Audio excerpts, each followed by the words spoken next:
Hello student, आज हम करेंगे introduction of inverse trigonometric function. ये आपका चैप्टर नंबर 2 है। इसमें हमें ट्रिग्नोमेट्रिक फंक्शंस का इनवर्स निकालना है। किसका इनवर्स निकालना है? ट्रिग्नोमेट्रिक फंक्शंस का। अब इसके अंदर एक वर्ड आ रहा है आपका फंक्शन। आपने +1 में 11th क्लास में एक चैप्टर था आपका फंक्शंस के ऊपर, ठीक है। तब उसमें आपने फंक्शन क्या अच्छे से डिफाइन किया हुआ था, वो पढ़ा हो तो मैं आपको रिकॉल करा देती हूँ एक बार फिर से। जैसे अगर ए और बी आपके 2 नॉन एम्प्टी सेट हैं, ए और बी आपके 2 नॉन एम्प्टी सेट हैं, यानी कि जैसे 1 में तो 1 2 3 एलिमेंट हैं और बी में 4 5 6 है। तो ए को तो क्या बोलते थे हम? डोमेन बोलते थे, और बी को क्या बोलते थे हम? कोडोमेन बोलते थे। तो इसके अंदर आपके फंक्शन होने के लिए 2 क्राइटेरिया होने चाहिए। कौन कौन से थे? कि हर एलिमेंट की एक यूनिक इमेज होती है, यानी कि अगर 1 की एलिमेंट की इमेज 4 है तो 1 की कोई और इमेज नहीं हो सकती। मान लो कि आप अगर 1 की इमेज हमारी 4 हो गई तो 1 की इमेज अगर 5 हो जाती है तो ये हमारा फंक्शन नहीं होगा। यानी कि एवरी एलिमेंट की एक यूनिक इमेज होनी चाहिए। कोई भी 2 एलिमेंट की तो सेम इमेज हो सकती है, लेकिन एक एलिमेंट की 2 इमेज नहीं हो सकती। तो एक तो ये क्राइटेरिया था कि every element has a unique image, और एक और क्राइटेरिया था सेकंड वाला कि डोमेन के अंदर कोई भी एलिमेंट छूटना नहीं चाहिए, यानी कि every element in domain has a image in codomain, यानी कि यूनिक इमेज। इसके अंदर जो है हर एलिमेंट की एक ना एक इमेज तो होनी ही चाहिए। कोडोमेन में छूट जाता है कोई दिक्कत नहीं है, फिर तो फंक्शन कहलाएगा, लेकिन डोमेन के अंदर कोई भी एलिमेंट छूटना नहीं चाहिए, और एक एलिमेंट की एक ही इमेज होनी चाहिए, एक एलिमेंट की 2 इमेज नहीं होनी चाहिए। बेशक से 2 एलिमेंट की एक इमेज हो। एक बार इसको इस तरीके से पढ़ लेते हैं कि if F is a function. मान लिया हमने कोई एफ एक फंक्शन है, तो इनवर्स इसका हम क्या लिखते हैं? Inverse of function is denoted by F inverse. लेकिन ये फंक्शन हमेशा इनवर्स किसका कब निकाल से? देखो हम ट्रिग्नोमेट्री इनवर्स निकालेंगे ना, ट्रिग्नोमेट्री फंक्शंस का इनवर्स, लेकिन हम किसी भी फंक्शन का इनवर्स कब निकाल सकते हैं? कब इनवर्स एग्जिस्ट करता है? अगर वो 1 1 हो और ऑन टू हो। 1 1 याद आता है कुछ? कि हर एक एलिमेंट की एक यूनिक इमेज, यानी कि 1 की इमेज अगर जैसे 4 है तो 2 की हमारी 5 होनी चाहिए और 3 की हमारी 6। ये ना हो कि 2 एलिमेंट की एक इमेज हो जाए, ये नहीं होगा 1 1। हर एक एलिमेंट की यूनिक इमेज होनी चाहिए। और ऑन टू का मतलब क्या होता है? इसके अंदर हमारा कोडोमेन के अंदर कोई भी एलिमेंट छूटना नहीं चाहिए।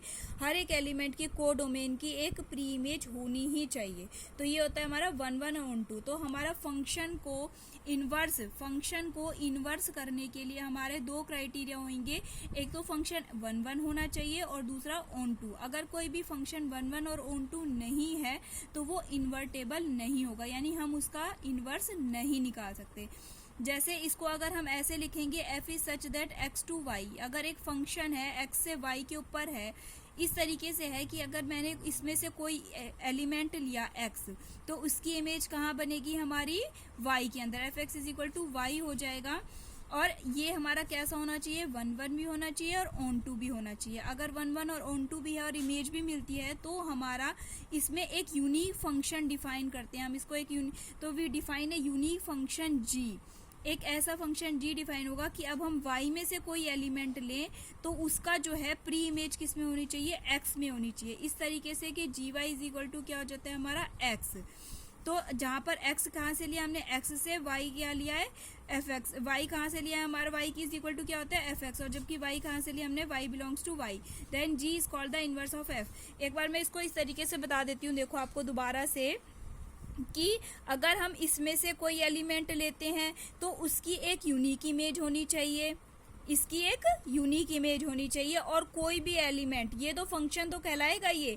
लेकिन ये देखो अगर ऐसे आ जाता है 1 2 और यहाँ 4 5 6, 1 की इमेज 4, 2 की इमेज 5, तो ये हमारा फंक्शन तो कहलाएगा, लेकिन ये 1 1 और 1 1 और एंड ऑन टू नहीं कहलाएगा। 1 1 एंड ऑन टू नहीं कहलाएगा। क्यों नहीं कहलाएगा? क्योंकि यहाँ पर 6 छूट गया आपका। तो इसीलिए ये ऑन टू नहीं कहलाएगा। तो यहाँ पर भी कोई ना कोई इसकी इमेज होनी ही चाहिए, यानी कि जैसे 3 है, 3 की इमेज यहाँ पर 6 होनी ही चाहिए। तो अगर कोई भी फंक्शन ऐसे 1 1 और ऑन टू होता है और इसमें से अगर कोई हम एलिमेंट x लेते हैं तो उसकी इमेज कहाँ होनी चाहिए, y, या फिर इसमें से कोई एलिमेंट y लेते हैं तो उसकी प्री इमेज कहाँ होनी चाहिए, हमारी x में होनी। तो तब हम उसको क्या, तब हमारा क्या हो जाता है, फंक्शन का इनवर्स एग्जिस्ट करता है। देखो अब हमें निकालना, इस चैप्टर में हमें निकालना किसका इनवर्स है, साइन ट्रिग्नोमेट्रिक फंक्शन का। ये 6 ट्रिग्नोमेट्रिक फंक्शन होते हैं, आप सबको पता है, sine, cos, tan, cosecant, secant, cot, ये 6 हमारे ट्रिग्नोमेट्रिक फंक्शंस होते हैं। लेकिन अगर हम, आप देखें साइन एक्स का अगर हम ग्राफ बनाया जाए तो साइन एक्स के ग्राफ में क्या होता है, देखो यहाँ से स्टार्ट, तो π/2 पे तो ये 1 आता है और यहाँ पर पाई पे क्या होती है, इसकी वैल्यू 0 हो जाती है। यहाँ पे देखेंगे 3π/2 पे इसकी वैल्यू कितनी होती है हमारी, -1। 5/2 पर क्या हो जाती है हमारी, यहाँ पर फिर से 1 हो जाती है। यानी कि देखो साइन में क्या होता है, π/2 पर भी इसकी वैल्यू 1 है, 5π/2 पे भी इसकी वैल्यू 1 है। तो अगर मैं इसका ग्राफ खींचा जाए, जैसे साइन की जो रेंज होती है हमारी, जो डोमेन होती है इसकी, वो तो हमारे रियल नंबर होते हैं, लेकिन जो इसकी को डोमेन होती है वो केवल -1 और 1 के बीच में ही घूमती है। -1 और 1 के बीच में जितने भी एलिमेंट है, यहाँ पे 1/√2 भी हो सकता है, 1 आपका 1 भी हो सकता है यहाँ पे, तो यहाँ पे इसके बीच में घूमती है कोडोमेन। तो लेकिन यहाँ पर देखो π/2 है जैसे, और ये हमारा है 5π/2, तो यहाँ पे π/2 पर भी इसकी इमेज हमारी 1 आ जाएगी, 5/2 पे भी 1 आ जाएगी, यानी कि कोई भी 2 एलिमेंट पे इसकी सेम इमेज आ गई। देखो π/2 पे भी इसकी इमेज 1 आ गई और 5π/2 पर भी इसकी इमेज 1 आ गई, π/2 पे भी 1 और 5π/2 पे भी 1। तो इसका मतलब कोई भी 2 एलिमेंट, जैसे यहाँ पर था कोई भी 2 एलिमेंट का हमारे, सॉरी यहाँ पे था जैसे कोई भी 2 एलिमेंट का केवल एक ही इमेज बन गई। तो इसका मतलब ये फंक्शन 1 1 तो नहीं हुआ हमारा, अगर 1 1 नहीं है तो इसका हम इन्वर्स नहीं निकाल सकते। तो इस वजह से ये फंक्शन जो है ऑन टू तो होता है, क्योंकि यहाँ पर अगर आप कोई भी वैल्यू लेते हैं, -1 से लेके 1 तक के बीच में अगर कोई भी वैल्यू लेते हैं, -1 से 1 के बीच में कोई भी वैल्यू लेते हैं, तो इसकी अलग अलग इमेज तो आएंगी, लेकिन ये ऑन टू नहीं, 1 1 नहीं होगा। ऑन टू तो होगा ही हमारा, लेकिन 1 1 नहीं होगा। ऑन टू इसलिए होगा क्योंकि हर एक का कोई ना कोई इमेज हमें जरूर मिलेगी और डिफरेंट मिलेगी। देखो यहाँ पे कोई वैल्यू ली तो इसकी इमेज यहाँ पर लिया तो इसकी यहाँ पर, इस तरीके से यहाँ पे लिया तो इसकी इमेज कहाँ आएगी, यहाँ पर आएगी। तो ये ऑन टू तो हो गया, लेकिन 1 1 क्यों नहीं हुआ, क्योंकि π/2 पे भी 1 वैल्यू देता है और 5π/2 पे भी 1।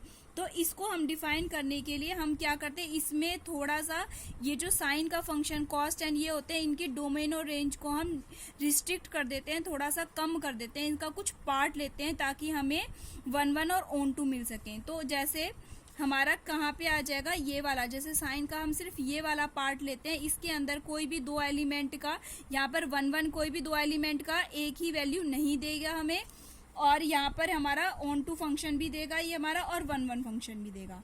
देखो इसके अंदर क्या है हमारा, जैसे पहले हम निकालते थे, पहले वाले में तो हमें थीटा की वैल्यू दी जाती थी, जैसे हमें थीटा की वैल्यू दी जाती है, थीटा की वैल्यू 30 भी, 45 आगे कुछ भी दी जाती है 30 की वैल्यू, और हम एक्स की वैल्यू फाइंड आउट करते थे।